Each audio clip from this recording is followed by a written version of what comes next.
Hello students, आज exercise 2.4 का last question 5 complete करते हैं और इस एक्सरसाइज को आज कंप्लीट कर देते हैं।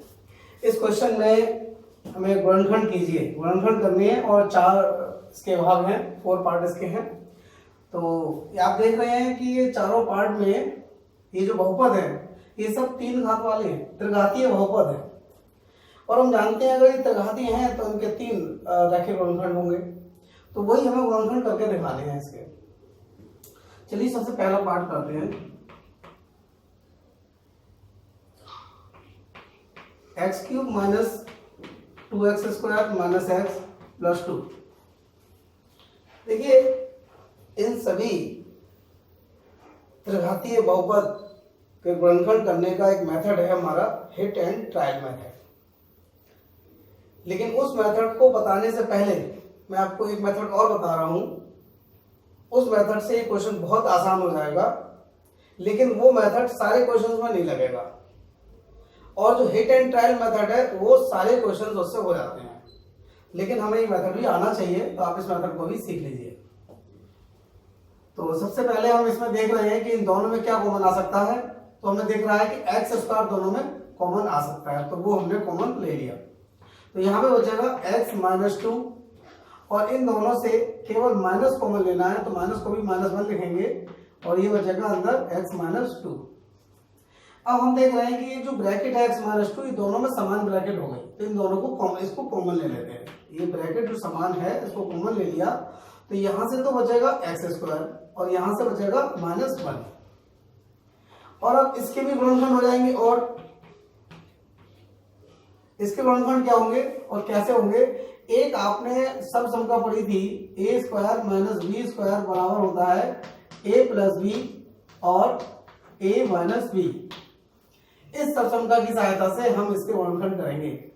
यहां पर ए की जगह तो एक्स है और बी की जगह पर 1 है। इस 1 को आप लिख सकते हो 1 का स्क्वायर, क्योंकि 1 का स्क्वायर कभी 1 होता है, तो इसलिए इसको ए स्क्वायर माइनस बी स्क्वायर की फॉर्म में लिख लिया। और इसी सबसमका की सहायता से इसके गुणनखंड हो जाएंगे एक बार प्लस और एक बार माइनस। ये हो गया हमारा आंसर। 3 गुणनखंड आ गए और ये तीनों रैखिक गुणनखंड है, ये हमारा आंसर आ गया। लेकिन ये मेथड हर क्वेश्चन में नहीं लगेगा, ये किसी किसी क्वेश्चन में लग जाएगा। और ये आपके एक्सपीरियंस और आपके अनुभव के आधार पर मतलब ये है, ये मतलब जनरल मेथड नहीं है। जनरल मेथड भी मैं आपको बताऊंगा। अभी मैं आपको एक और तरीका बता रहा हूं, उसी का सेकंड मेथड बता रहा हूं। जनरल मेथड अभी मैंने नहीं बताया है तुम्हें। देखिए इसमें हम क्या करेंगे, ये जो बहुपद है इसको थोड़ा सा मतलब रिफॉर्म करेंगे, चेंज करके लिखेंगे इसको, पदों को इधर उधर करके। जैसे कि -x पहले लिख ले रहे हैं हम, और अब ये 2x स्क्वायर लिख ले रहे हैं, और अब ये +2 लिख लिया हमने। अब देख रहे हैं इन दोनों में हम क्या कॉमन ले सकते हैं, केवल x ले सकते हैं कॉमन। तो यहाँ पे बचेगा x स्क्वायर और यहाँ पे बचेगा 1। और इन दोनों से क्या कॉमन ले सकते हैं, -2, तो यहाँ पे बचेगा x स्क्वायर -1। अब आप देख रहे हैं ये जो ब्रैकेट है ये समान ब्रैकेट है, तो इस समान ब्रैकेट को फिर से कॉमन ले सकते हैं। तो क्या बचेगा हमारे पास x माइनस 2 और x स्क्वायर -1 के फैक्टर अभी मैंने आपको बताए थे, ये मैं फिर से वही लिख दे रहा हूँ, x प्लस 1 और x माइनस 1 और x माइनस 2। ये हो गया हमारा आंसर। ये दोनों ही मेथड आसान तो बहुत हो गए, लेकिन इस मेथड से सारे सवाल नहीं हो पाते हैं। ये क्वेश्चन टू क्वेश्चन वैरी करता है कि कोई क्वेश्चन आसान हो जाता है इस तरह से। ऐसे फैक्टर कुछ क्वेश्चन में हो सकते हैं, सब में नहीं हो सकते। जैसे मैंने पहले में कर दी और 4th में भी हो जाएंगे, मैं बताऊंगा आपको। फिलहाल इसका मेन जो मेथड है हमारा, जिसको हम हिट एंड ट्रायल मेथड कहते हैं, वो मैं बता रहा हूँ और उसी से सारे क्वेश्चन हमें करने हैं। और एग्जामिनर भी यही एक्सपेक्ट करता है कि आप सारे स्टूडेंट हमारे उसी मेथड से इस क्वेश्चन को करें। तो चलिए मैं वो मेथड बता रहा हूँ आप। थर्ड मेथड, ये 2 हो गए, और अब आप देखिए इसका थर्ड और मेन मेथड, जिससे हमें सारे सवाल करने हैं। सबसे पहले आप ऐसा करिए, px मान लीजिए, माना px बराबर x cube minus 2x square minus x और +2। अब आप ये देखिए इसमें अचल पद क्या है।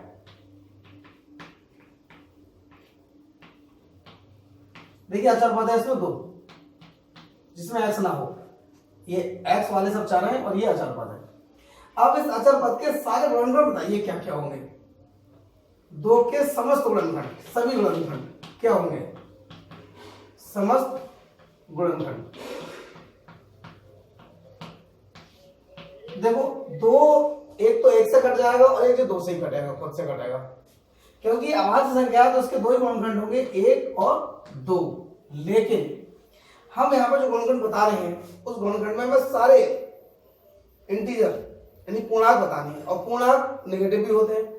अगर 1 से ये कट जाएगा तो -1 से भी कट जाएगा, और 2 से कट जाएगा तो -2 से भी कट जाएगा, तो 1 है तो माइनस भी होगा, प्लस माइनस 1 लिखेंगे, इसलिए मतलब दोनों लिख देंगे, प्लस भी और माइनस भी।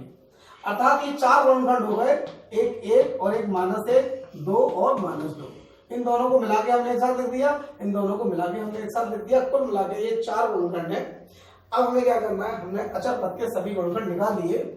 अब हम क्या करेंगे, ये 4 जो है गुणनखंड आए, इन चारों को हम यहाँ रख के देखेंगे एक एक करके। इसमें ये देखेंगे कि किस पर ये 0 आएगा, इसका मान, ये जो बहुपद है इस बहुपद का मान इस कौन से गुणनखंड पर 0 आएगा। तो एक एक करके हम ट्राई करेंगे।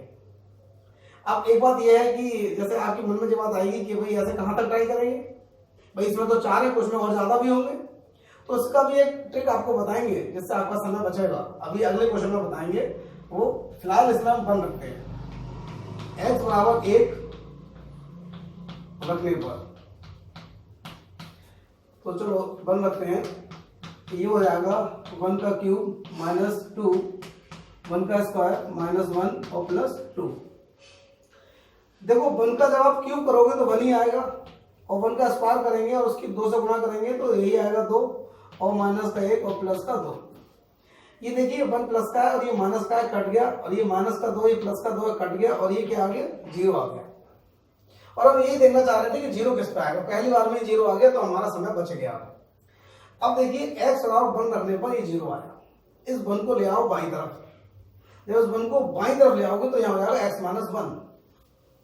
तो गुणनखंड प्रमेय के अनुसार हम ये कह सकते हैं कि x - 1 px का एक गुणनखंड है। ये बात गुणनखंड प्रमेय कहती है कि अगर x के किसी मान पर अगर px 0 आता है, x बराबर 1 पर, तो x माइनस a उसका एक गुणनखंड होता है। तो उसी प्रमेय के अनुसार हम कह सकते हैं, अतः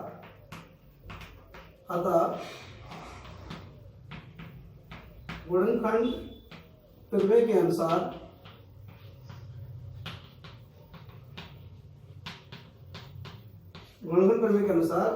x - 1 px का एक गुणनखंड होगा।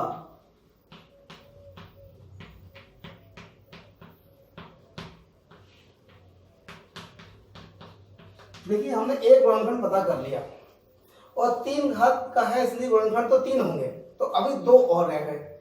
वो 2 गुणनखंड हम कैसे निकालेंगे। अब हमारा अगला स्टेप ये है कि जो x - 1 हमें मिला है, ये रैखिक गुणनखंड है, रैखिक बहुपद है, इससे हम इसको भाग करेंगे। x - 1 से इस त्रिघातीय बहुपद को हम भाग करना है, और देखिए भाग करके हम आपको दिखाते हैं।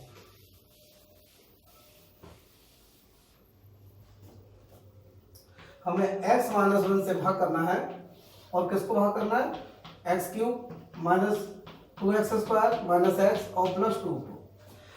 तो भाग करने के लिए हम इसमें ऐसी चीज से गुणा करें कि हमें x³ मिले। हम किससे गुणा करें कि हमें सबसे पहले x³ मिले, तो हमें गुणा करनी पड़ेगी x² से, क्योंकि जब x² की x से गुणा करेंगे तो x³ मिल जाएगा, और जब -1 से गुणा करेंगे तो -x² मिल जाएगा। अब हम घटाएंगे तो चिन्ह बदल जाएंगे, ये x³ से x³ कट जाएगा प्लस माइनस का, ये माइनस के 2 है और ये प्लस का 1 है, तो ये हो जाएगा माइनस का x², और अगला भी उधार लेंगे माइनस का x। अब इसमें हम किससे गुणा करें कि माइनस का x² मिले, तो आप गुणा करेंगे माइनस की x की, माइनस x की जब x से गुणा करेंगे तो ये हो जाएगा माइनस का x², और -1 से करेंगे तो ये हो जाएगा x, और घटाएंगे तो फिर से चिन्ह बदल जाएंगे। ये माइनस एक प्लस का घट गया, ये भी माइनस, ये भी माइनस, दोनों माइनस के होने से दोनों जुड़ गए और दोनों माइनस के ही आएंगे, और अगला भी उतार लेंगे आप +2। अब इसमें किससे गुणा करें कि -2x आ जाए, तो इसके लिए हमें -2 से ही गुणा करनी पड़ेगी। -2 से जब गुणा करेंगे तो ये हो जाएगा माइनस का 2x और प्लस का 2, और जब घटाएंगे तो चिन्ह बदल जाएंगे और ये दोनों कट गए, इस तरह से शेषफल आ गया 0। तो ये हो गया हमारा शेषफल। और आप जानते हैं जिसको भाग करते हैं क्या कहते हैं, इसको भाज्य, और जो भाग होके आता है इसको क्या कहते हैं, भागफल, और ये क्या होता है, भाजक। अब हमें चारों चीजें पता चल गई। इन चारों में एक संबंध होता है, वो संबंध भी आपको पता है। वो संबंध क्या होता है, मैं आपको याद दिला रहा हूं। वो संबंध होता है भाज्य बराबर भाजक गुणा भागफल प्लस शेषफल।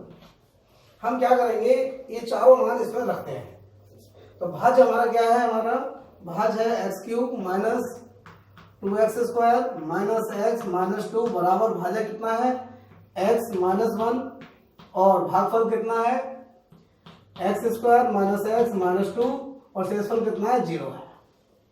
तो ये जो 3 घात का बहुपद था, ये इसमें हमारा परिवर्तित हो गया। इसमें एक घात का आ गया और एक 2 घात का आ गया, एक रैखिक है, एक 2 घातीय है। अब इस 2 घातीय के गुणनखंड बनने में आते हैं। बस क्यूबिक की समस्या थी, तो उसके लिए हमने हिट एंड ट्रायल से ऐसा परिवर्तित कर लिया इस फार्मूले की सहायता से। और अब हम इसके गुणनखंड करेंगे, 2 गुणनखंड हमारे यहाँ से आ जाएंगे और एक आ गया 3 आने हैं, 3 हमारे आ जाएंगे। अब इसके गुणनखंड मैं आपको करके दिखा रहा हूँ कैसे होंगे।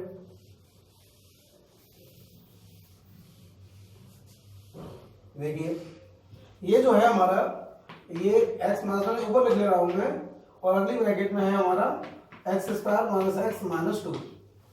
अब इसमें 2 के ऐसे गुणनखंड करो जिनका अंतर, x का गुणांक कितना है यहाँ पर, x का गुणांक मान लो 1, कुछ नहीं है तो 1 मान लेते हैं अपनी तरफ से। अब 2 के ऐसे गुणनखंड करो जिनका अंतर 1 आए। तो बताओ ऐसे 2 के क्या गुणनखंड होंगे कि गुणा करो तो 2 आए, और उनमें से घटाओ माइनस करो तो 1 आना चाहिए। तो इसके गुणनखंड हो जाएंगे 2 और 1। देखो 2 की 1 से गुणा करो, 2 एकम 2, और 2 में से 1 घटाओ तो क्या आएगा, 1।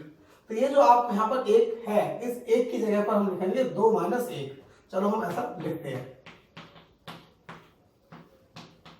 ये जो 1 है इसकी जगह पर लिख दे रहे हैं 2 माइनस 1 माइनस 2। देखिए अब आप क्या करेंगे, इस माइनस की और इस एक्स के अंदर मल्टीप्लाई करेंगे, तो ये हो जाएगा माइनस का 2x, और माइनस की जब माइनस से मल्टीप्लाई होगी तो प्लस का हो जाएगा माइनस का 2। अब आप देखिए क्या करेंगे, इसके बाद यहां पर इन दोनों से क्या कॉमन आ सकता है, इन दोनों से केवल x कॉमन आ रहा है और कुछ नहीं आ रहा है, तो अंदर बचेगा x माइनस 2। अब इन दोनों ये वाली ये x माइनस 2 और ये भी x माइनस 2 है, तो फिर उसमें से कुछ भी कॉमन आएगा भी नहीं, जरूरत भी नहीं है, केवल 1 लिख लो। 1 का मतलब है कि हमने इसमें से 1 कॉमन लिया है, तो कुछ भी कॉमन नहीं लिया है। अब ये जो ब्रैकेट है, ये ब्रैकेट समान आ गई, ये हर एक सवाल में आनी है जरूर, एक ब्रैकेट समान आएगी, और जो समान ब्रैकेट है उसे हम कॉमन ले लेंगे। तो हमारे पास क्या बचेगा, यहाँ पर x और यहाँ पर 1 बचेगा प्लस का, ये हमने लिख दिया, और ये हमारा क्या हो गया, आंसर। ये तीनों गुणनखंड हमारे आ गए।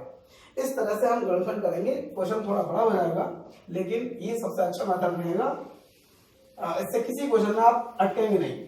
और इससे पहले जो 2 मेथड बताए थे वो किसी किसी क्वेश्चन में लग जाएंगे, किसी में नहीं लगेंगे वो वाले मेथड। तो चलो हम इसे मिटाते हैं और अब अगला करके दिखाते हैं। अगला है हमारा सेकेंड पार्ट। सबसे पहले इसको px मान लेते हैं। सबसे पहला काम तो यह है कि इसको हमने px मान लिया। बहुपद को px ही मान सकते हैं, मान तो और भी सकते हैं, लेकिन px मानना सबसे बेटर रहता है। p फॉर पॉलिनोमियल, और पॉलिनोमियल का मतलब बहुपद। तो ये हो गया हमारा 3x² माइनस के 9x और माइनस के 5। हमने इसको px मान लिया। अब हम इसमें भी देखेंगे अचर पद क्या है हमारा। हमारा जो अचर पद है वो है 5, और उस 5 के समस्त गुणनखंड, सभी गुणनखंड कौन कौन से होंगे। अब 5 देखो किस किस से कट जाएगा, एक तो 1 से कटेगा और एक 5 से कटेगा, किसी और से कटेगा नहीं। अब प्लस माइनस दोनों लिख लिए जाएंगे, प्लस माइनस 1 और प्लस माइनस 5। इस तरह ये हमारे पास 4 गुणनखंड हो गए। कौन कौन से, एक तो 1 और एक माइनस 1 और एक 5 और एक माइनस 5। हमने इन दोनों को कंबाइन करके ऐसे लिख दिया है, इन दोनों को ऐसे लिख दिया है। हमें सब गुणनखंड पता है इसमें। अब हमें करना क्या है कि इन चारों को ट्राई करना है कि किस पर इसका मान 0 आ जाए। हमें ये देखना है कि किस मान पर 0 आएगा, उसके बाद हम आगे बढ़ाएंगे उसको। तो चलो सबसे पहले 1 रख के देखते हैं। जरूरी नहीं है 1 पर 0 आए, 1 पर नहीं आएगा तो -1 करेंगे, 5 करेंगे, -5। इन चारों में से किसी एक पर 0 जरूर आएगा। तो सबसे पहले 1 रखते हैं। 1 रखने पर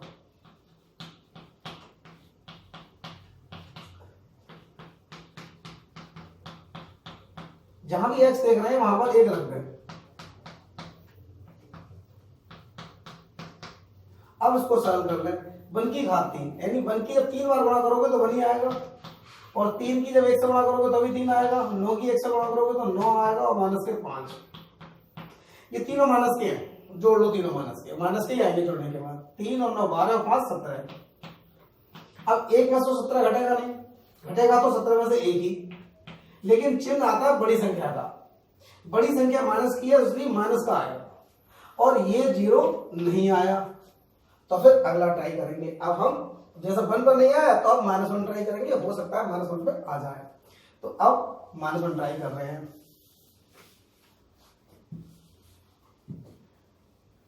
x बराबर -1, चलो -1 रखते हैं, तो ये हो जाएगा p -1 बराबर -1 का क्यूब -3 -1 का स्क्वायर -9 -1 और -5।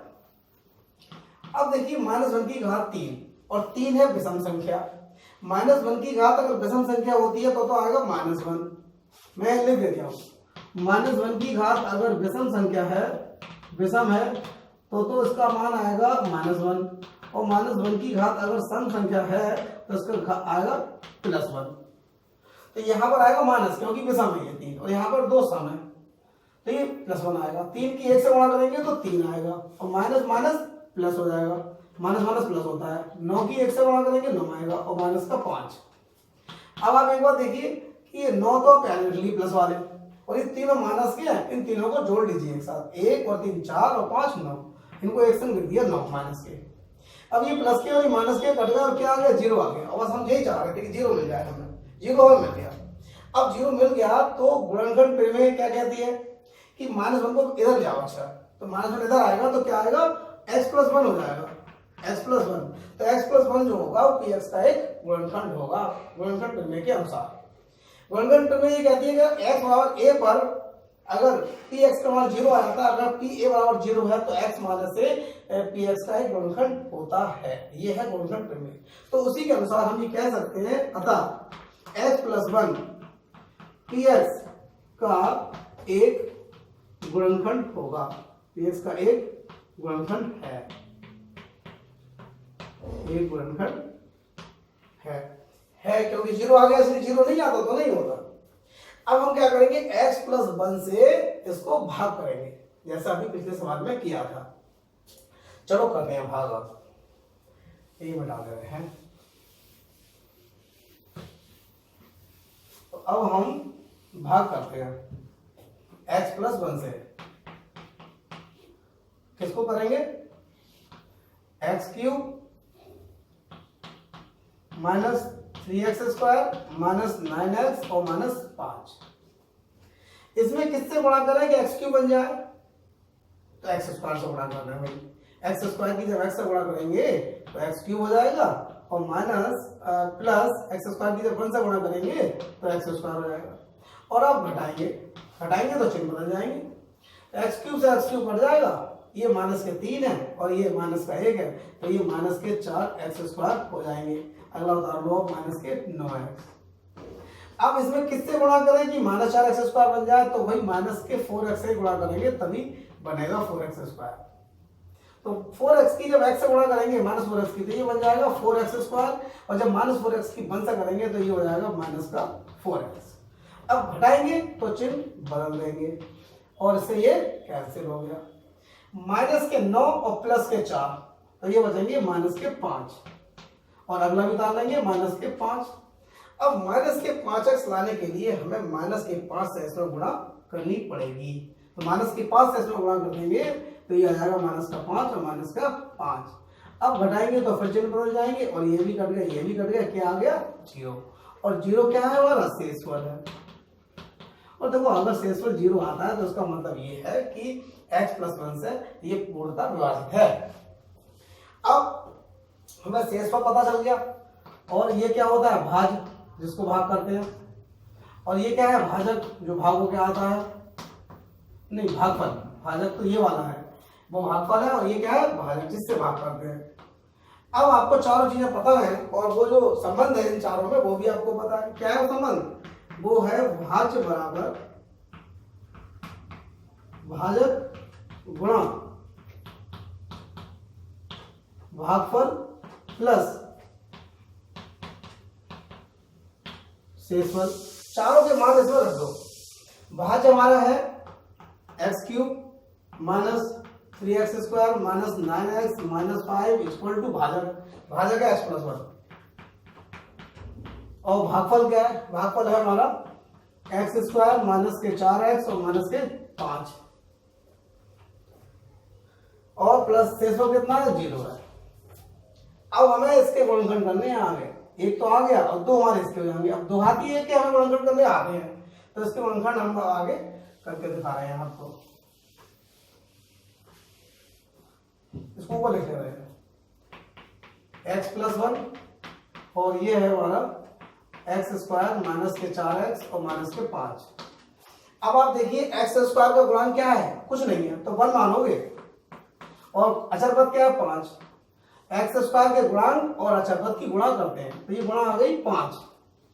इस 5 के ऐसे गुणनखंड करो जिनका अंतर 4 है। अगर यह प्लस होता तो उनका योग 4 है और माइनस है तो उनका अंतर 4 है। ऐसे गुणनखंड करो कि गुणनफल तो 5 ही आना चाहिए लेकिन उनका अंतर 4 है।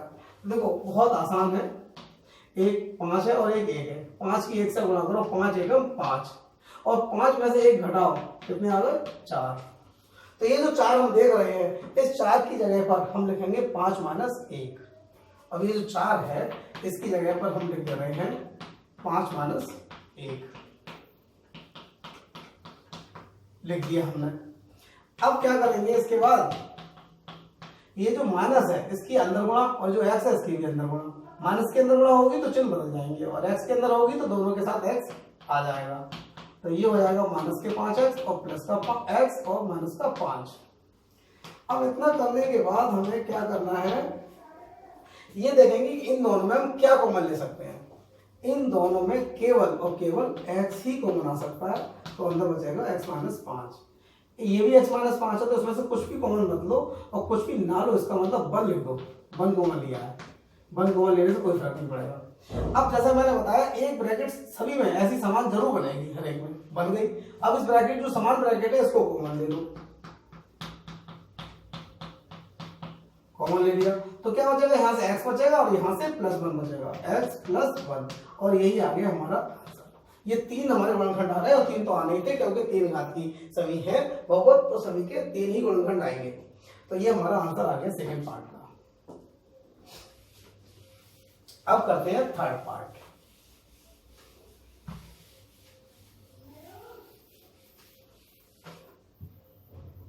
अब आप देखिए थर्ड पार्ट में सबसे पहले से px मान लो, इसको px मान लिया हमने। अब px मान लिया तो इसमें हम सबसे पहले ये देखेंगे कि अचर पद क्या है। अचर पद जो है वो हमारा क्या है? 20 है और 20 के सारे गुणनखंड देखो कितने होंगे? 20 के समस्त गुणनखंड, इसके तो काफी होंगे गुणनखंड। मतलब ये देखो ये किस किस से कट जाएगा? एक तो 1 से कट जाएगा, तो इसलिए प्लस माइनस 1 दोनों लिख दो, एक तो सबका ही होता है। और ये 2 से भी कट जाएगा, 2 × 20 तो प्लस माइनस 2। 2 के बाद 3 से नहीं कटेगा, 4 से भी कट जाएगा, 4 × 5 = 20 तो ये हो जाएगा प्लस माइनस 4। 4 के बाद 5 से भी कट जाएगा, 5 × 20 तो ये हो जाएगी प्लस माइनस 5। 5 के बाद 6 7 8 9 से नहीं कटेगा, 10 से कट जाएगा तो ये हो जाएंगे प्लस माइनस 10 और 10 के बाद प्लस माइनस 20। इतने सारे इसके गुणनखंड हो गए। आप देखिए ये गुणनखंड हो गए 12, 1 2 3 4 5 6 और 6 के माइनस भी प्लस माइनस यानी 12 गुणनखंड हो गए। अब 12 गुणनखंड अगर हम इसमें ट्रायल करेंगे तो बहुत समय हमारा बर्बाद हो जाएगा। और जैसे कि मैंने बताया था कि मैं आपको थोड़ा आइडिया दूंगा, कुछ टिप बताऊंगा कि किस तरह से हम अपना समय बचाएं इन क्वेश्चन में। अब देखिए वो समय अब आ गया है, मैं आपको बता रहा हूँ कि किस तरह इसमें हमारा समय बचाएगा। आप देखिए ये जो px है इसमें सभी में प्लस है, कहीं भी माइनस का चिन्ह नहीं है। जैसे ऊपर वाले में माइनस 2 जगह है, इसमें कहीं माइनस नहीं है, इसमें भी माइनस है, इसमें भी माइनस है, लेकिन इसमें कोई माइनस नहीं है, सब प्लस है। तो अगर मैं इसमें प्लस का 1 रखूं या प्लस का 2 रखूं या प्लस का 4 यानी प्लस के अंदर कुछ भी रखूंगा तो कुछ ना कुछ मान आएगा प्लस का ही, जुड़ते चले जाएंगे, आंसर आ जाएगा प्लस। जीरो तो कभी नहीं आएगा, प्लस के यहाँ सारे तो सब जुड़ जाएंगे, जीरो नहीं आने वाला है। तो जीरो इसका मतलब है प्लस वाले तो हटा दो इसमें से। अब इन 12 में से 6 हटाओ तो 6 रह गए, 50-50 हो गया। अब कुछ काम हमारा आसान हो गया। अब हमें केवल और केवल माइनस वाले ही चेक करने हैं। अब माइनस वाले चेक करते हैं, सबसे पहले -1 चेक करते हैं। देखो कई बार हमारे शुरुआत के फिट बैठ जाते हैं, इसलिए हमारा समय बच जाता है। तो चलो सबसे पहले हम x बराबर -1 रखेंगे, प्लस के नहीं रखेंगे, क्योंकि प्लस का हमें पता है नहीं आएगा। -1 रखने पर -1 रख रहे हैं तो यहाँ पर हमारा हो जाएगा -1 का क्यूब और प्लस का 13x²। हाँ, x की जगह कितना रखोगे -1 और प्लस 32 -1 और प्लस 20। चलो रख दिया, -1 रख दिया सब में। अब इसको सरल करो। ये -1 की घात 3 है, 3 विषम संख्या है तो इसलिए इसका -1 आएगा। ये सम संख्या है तो +1 आएगा। 13 की 1 से गुणा करेंगे तो 13 ही आएगा। ये प्लस माइनस माइनस के हो जाएंगे 32 और ये प्लस के 20 हो गए। अब आप देखिए प्लस के भी जोड़ लो अलग और माइनस के अलग जोड़ लो। प्लस के 13 और 20 कितने हो गए 33, और माइनस के भी जोड़ लो, दोनों 32 और 1 33 हो गए। और भाई 33 प्लस के 33 माइनस के तो क्या आ गया 0, और यही हम चाह रहे थे कि 0 आ जाएगा ऐसे भी। अब गुणनखंड में क्या कहती है कि अगर x बराबर a रखने पर 0 आ गया तो -1 को इधर लाओ, -1 को इधर आकर +1 हो जाएगा। तो हम ये कहेंगे अतः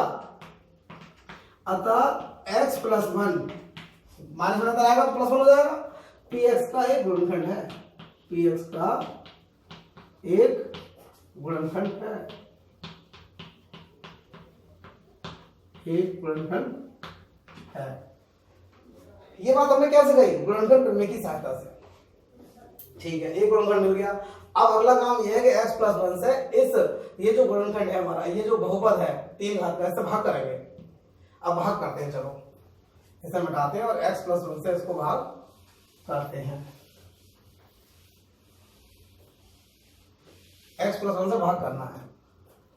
ये x + 1 लिख लिया और ये लिख लिया x³ plus 13x² plus 32x और प्लस 20। चलो करते हैं भाग। किससे गुणा करें कि x³ आए? तो सबसे सिंपल x² से गुणा करोगे x की तो x³ आ ही आएगा। अब x² की 1 से गुणा करो तो ये आएगा x²। अब माइनस घटाओगे तो चिन्ह बदलेंगे, ये कैंसिल हो गया।